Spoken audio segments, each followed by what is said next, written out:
और जो है वह अत्यंत मांगलिक कार्यों में उस घड़े का, उस कलशे का उपयोग उसके जीवन में किया जाता है। जहां हम देखते हैं कि मटकी के ऊपर रखा हुआ ढक्कन वह व्यक्ति से कह रहा है कि मैं तेरे माथे पर चढ़कर के बैठी हूं, और ग्लास जो है नीचा रखा हुआ है, उस ग्लास में जो हर व्यक्ति पानी भर लेता है, लेकिन सकोरा कहता है कि मेरा कोई उपयोग नहीं है।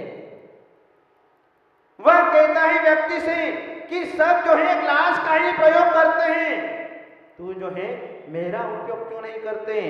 तो व्यक्ति कहता है इस ग्लास ने समर्पण दिया है, जिसके कारण हर व्यक्ति जो है इस ग्लास का उपयोग करता है, और तू जो मटकी के ऊपर जाकर के बैठ गया, तू अहंकार में है, और अहंकारी व्यक्ति किसी को समर्पण नहीं दे सकता है। तू नीचे आ जा, तू भी जो है एक दिन नीचे पानी से भर जाएगा।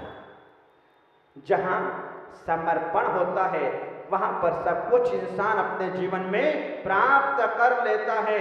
महानुभाव, अपने जीवन में संकल्प करो, संकल्प करो, संकल्प के साथ साथ में समर्पण दो, क्योंकि जब तक समर्पण नहीं आएगा तब तक हम अपने जीवन में कुछ भी नहीं कर सकते। यदि पति पत्नी में समर्पण न हो तो लौकिक सुख का अनुभव नहीं कर सकते। यदि शिष्य का गुरु के प्रति समर्पण न हो तो गुरु से विद्या प्राप्त नहीं हो सकती है। यदि बेटे का पिता के प्रति समर्पण न हो तो धन संपत्ति की आकांक्षा नहीं की जा सकती है। जहां पर समर्पण होता है वहां पर जो है इंसान को सब कुछ प्राप्त हो जाया करता है। इसलिए अपने जीवन में संकल्प के साथ में समर्पण, तब जाकर के जीवन में सफलता को प्राप्त होंगे, अन्यथा सफलता नहीं मिल सकती है।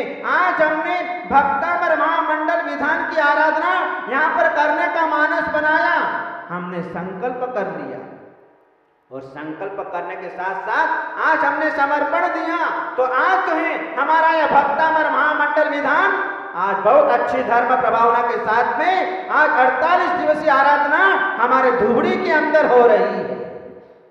महानुभाव, जहां हम देखते हैं कि संकल्प करो, संकल्प के बिना कुछ भी नहीं है। कोई भी काम करना है तो पहले संकल्प करो। संकल्प कैसे करें, कैसा करें? संकल्प जिंदगी को बदलने का। पुरानी जिंदगी कहां तक जीते रहोगे? कितने वर्ष हो गए, अनादि काल हो गया पुरानी जिंदगी जीते जीते, लेकिन नई जिंदगी को अभी हमने बदलने का पुरुषार्थ नहीं किया। हम जहां के तहां हैं। हम परमात्मा के दर्शन कर रहे हैं तो अभी तक परमात्मा के दर्शन कर रहे हैं। यदि हम अभिषेक कर रहे हैं तो अभी अभिषेक ही कर रहे हैं। अभी हम जप माला फेर रहे हैं तो जप माला ही फेर रहे हैं। अभी हम स्वाध्याय ही कर रहे हैं तो हम स्वाध्याय ही कर रहे हैं, लेकिन इसके आगे बढ़ने का नाम नहीं लिया। हमने अपने जीवन में व्रतों को, नियमों को, संयमों को हमने अभी तक जीवन में धारण नहीं किया। हम जहां के तहां बने हुए हैं। इसलिए हम जिस कार्य को करते आ रहे हैं, अब उस कार्य से आगे हमें अपने जीवन में बढ़ना चाहिए। जिस प्रकार से आज लौकिक क्षेत्र में आपने कितनी प्रगति कर ली।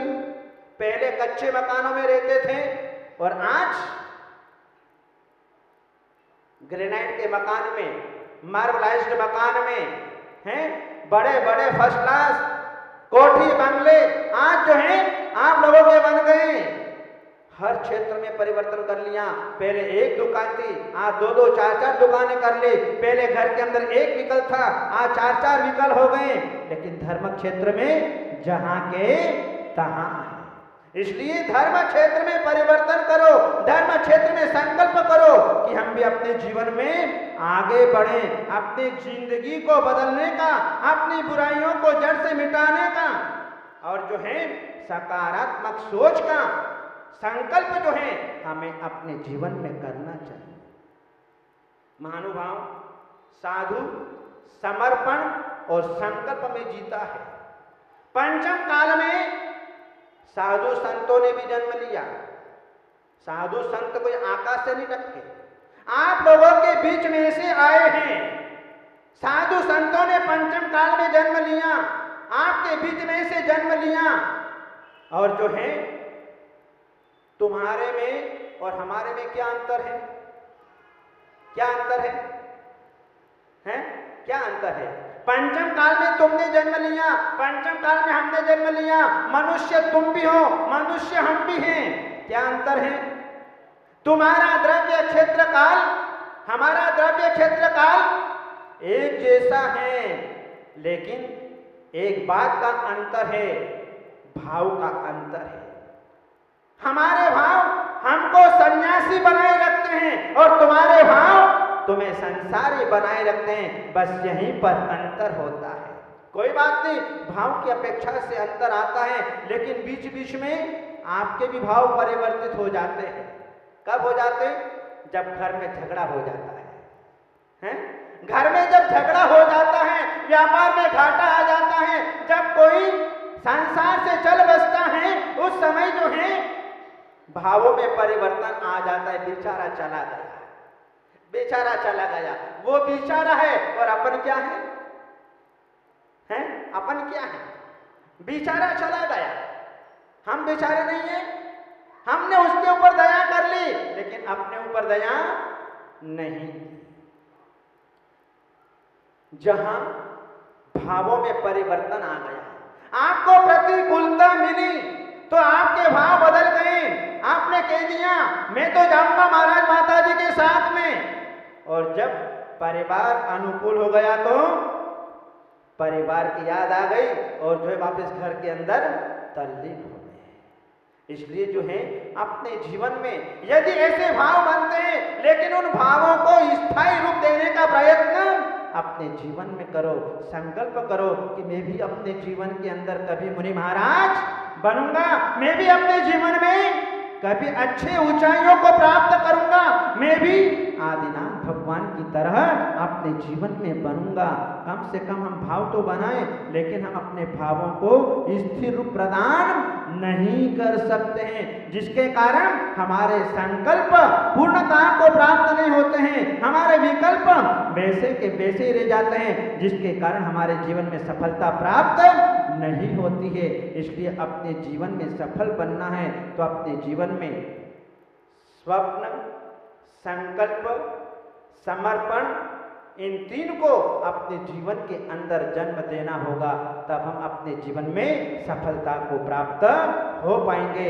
महानुभाव, आज हम सफल क्यों हो रहे हैं? इसलिए सफल हो रहे हैं कि आज हमने परमात्मा को समर्पण है, आज भक्तामर विधान के प्रति आज हम समर्पित हो गए हैं। आज जो है हमारे यहाँ पर चातुर्मास हो रहा है। क्यों हो रहा है? हमने गुरु को समर्पण दे दिया, जिसके कारण जो है आज जो है हमें अपने जीवन में साधु संतों का चातुर्मास का योग प्राप्त हो गया है।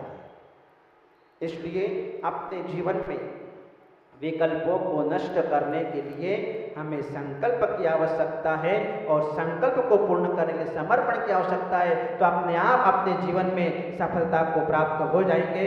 महानुभाव, आज जो है यहाँ पर दो परिवारों ने भगवान आदिनाथ की मंगलमय आराधना यहाँ पर संपन्न की है।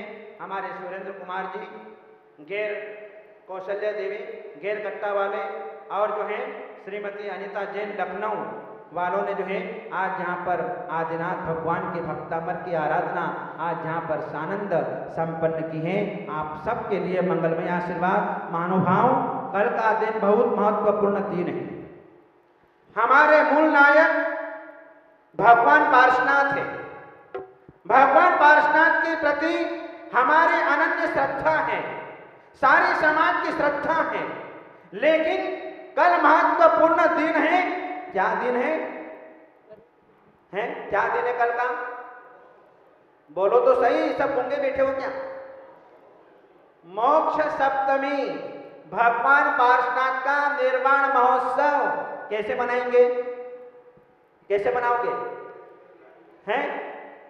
लाडू चढ़ा करके। लेकिन लाडू कैसे चढ़ेगा?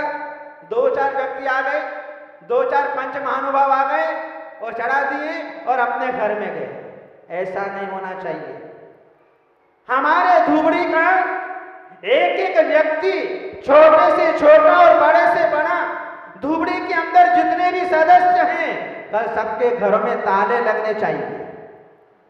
सबके घरों में ताले लगना चाहिए। भगवान पार्श्वनाथ हमारे आराध्य देव हैं, हमारे धुबड़ी के मूल नायक भगवान हैं। और आपके जीवन के अंदर ये पहली घटना, ये पहला नजारा होगा जहाँ एक साथ 23 छत्र भगवान पार्श्वनाथ के ऊपर चढ़ेंगे और एक साथ जो है 23 किलो का लाड़ू और 1-1 किलो के लाड़ू यहाँ पर समर्पित किए जाएंगे। इसलिए कल के दिन जो सोया हुआ है उसको पानी छिटक छिटक करके, पानी छिटक छिटक करके, हाथ पकड़ करके उसको उठाओ और चलो भाई कि साल में एक दिन मंदिर चलो और भगवान पार्श्वनाथ को निर्माण लाड़ू समर्पित करो। इस प्रकार से जो है हम अपने हाथों से अपने परिवार के साथ में जो है कल का यह महोत्सव अत्यंत धर्म प्रभावना के साथ में यहाँ पर संपन्न करेंगे। आप भोजन की चिंता मत करना, नाश्ते की चिंता मत करना। हमारे लाला भाई जी ने जो है सारी व्यवस्था यहाँ पर बना करके रखी है, चिंता मत करना। समाज के लिए व्यवस्था दिए, विकल्प मत करना भोजन पानी की, नाश्ते की, लेकिन कार्यक्रम को बहुत अच्छी तरह से संपन्न करना। आप सबके लिए मंगलमय आशीर्वाद। बोले आदिनाथ भगवान की जय। बोलो गुरुवर। उपस्थित महानुभावों, जैन धर्म के 23वें तीर्थंकर भगवान पार्श्वनाथ स्वामी को छोटे से छोटा और बड़े से बड़ा व्यक्ति जानता है। भगवान पार्श्वनाथ के प्रति हमारे अनन्य श्रद्धा, अनन्य भक्ति हमारे भीतर दिखाई देती है। जब जब भी भक्तों के जीवन में किसी प्रकार का कष्ट आता है तो दौड़ता दौड़ता भगवान पार्श्वनाथ के चरणों में आ जाया करता है। जब जब भी मन में किसी प्रकार की चिंता पैदा होती है तो भगवान के नाम का स्मरण कर लिया जाता है। जीवन में जब जब भी किसी प्रकार का दुख आता है, व्यापार में घाटा आता है, तो भगवान पार्श्वनाथ के नाम की जप जीवन में कर लिया करता है। जब हमारे जीवन में सारे कष्ट दूर हो जाते हैं, चिंताएं दूर हो जाती हैं, बाधाएं पीड़ाएं आदि व्याधि रोग नष्ट हो जाते हैं, भक्तजन भगवान पार्श्वनाथ को अनेक प्रकार के नामों से स्मरण करने लग जाया करते हैं। कोई भक्त भगवान को विघ्नहरण पार्श्वनाथ के नाम से पुकारता है, कोई चिंतामणि पार्श्वनाथ भगवान के नाम से पुकारता है, कोई संकट मोचन पार्श्वनाथ के नाम से पुकारता है। यदि अंधे व्यक्ति को नेत्र मिल जाए तो अंधेश्वर पार्श्वनाथ के नाम से पुकारने लग जाता है। महानुभाव, धुबड़ी वासियों को अपने जीवन के अंदर सारी चिंताएं दूर कर देता है भगवान पार्श्वनाथ बैठा बैठा। सारी विघ्न बाधाएं दूर कर देता है, सारी पीड़ाएं दूर कर देती है। इसलिए धुबड़ी के लोग दौड़ते दौड़ते पार्श्वनाथ भगवान के चरणों में चले आते हैं। पार्श्वनाथ भगवान भक्तों की कभी झोली को खाली नहीं छोड़ते हैं, पूरी की पूरी भर कर के जो है संतुष्ट कर देते हैं। आज वर्तमान में जो कुछ मिल रहा है भगवान पार्श्वनाथ की बदौलत से। यदि आज पार्श्वनाथ भगवान नहीं होते तो आज धुबड़ी वालों की झोली कभी नहीं भर सकती थी। महानुभाव, भगवान पार्श्वनाथ आज से 3000 वर्ष पूर्व पवित्र काशी बनारस नगरी में महाराजा अश्वसेन और वामा देवी के यहाँ पर अवतरित हुए थे। वे भगवान पार्श्वनाथ इतिहास पुरुष, तीर्थंकर पुरुष, उन्होंने अपने जीवन में अनेकों प्रकार के उपसर्ग, अनेकों प्रकार के संघर्ष झेले हैं, लेकिन उन्होंने उपसर्ग और संघर्ष को झेल करके भी अपने जीवन में किसी प्रकार से सिद्धांत के विरुद्ध किसी प्रकार का समझौता नहीं किया। उन्होंने अपने जीवन में हमेशा समता का ही परिचय दिया। जहां एक भाव नहीं, दो भाव नहीं, 5 भाव नहीं, 7 भाव नहीं, 10 भाव से अपना ही भाई उनके जीवन में उपसर्ग करता चला आ रहा था, लेकिन भगवान पार्श्वनाथ की आत्मा ने अपने जीवन में कोई प्रतिकार नहीं किया और शांत पूर्वक, समता पूर्वक सारे उपसर्गों को झेल करके अपने जीवन के अंदर कुंदनता को प्राप्त कर लिया। तीर्थंकर कौन है? तीर्थंकर जिनके द्वारा धर्म तीर्थ का प्रवर्तन होता है, वे तीर्थंकर कहलाते हैं। ये तीर्थंकर न तो कोई देवी शक्ति है, न कोई मायावी शक्ति है, न कोई चमत्कार है, न कोई विद्या है। तीर्थंकर ये तो एक साधना है, साधना से अर्जित पद है। और ये तीर्थंकर पद हर किसी को प्राप्त नहीं होता है। मात्र केवल 24 व्यक्ति ऐसे होते हैं जो अपने जीवन में तीर्थंकर पद की साधना कर पाते हैं। और वह साधना कोई मामूली साधना नहीं, जहां पूर्व भाव के अंदर 3 लोक के प्राणियों के प्रति उनके सुख की भावना, उनके मन में हित की भावना, मैं 3 लोक के प्राणियों का उद्धार करूं, ऐसी भावना जिनके मन में होती है वे ही तीर्थंकर पद को प्राप्त करते हैं। जो 16 कारण भावनाओं का चिंतन करते हैं, आचरण करते हैं, वे अपने जीवन में तीर्थंकर पद को अपने जीवन में प्राप्त कर पाते हैं। महानुभाव, यह पद जो है विरासत में नहीं मिलता है, यह पद विरासत में नहीं मिलता। यह तो किसी बाप की बपौती भी नहीं है कि उठा करके किसी के माथे पर रख दें। ये किसी को वितरण नहीं किया जाता है, यह तो साधना से अर्जित यह तीर्थंकर पद है। जब जब भी हमारा जैनत्व अंधकार में आता है, रवि सेन आचार्य देव ने पद्म पुराण ग्रंथ में कहा कि तीर्थंकर प्रभु का जन्म इस धरती पर क्यों होता है।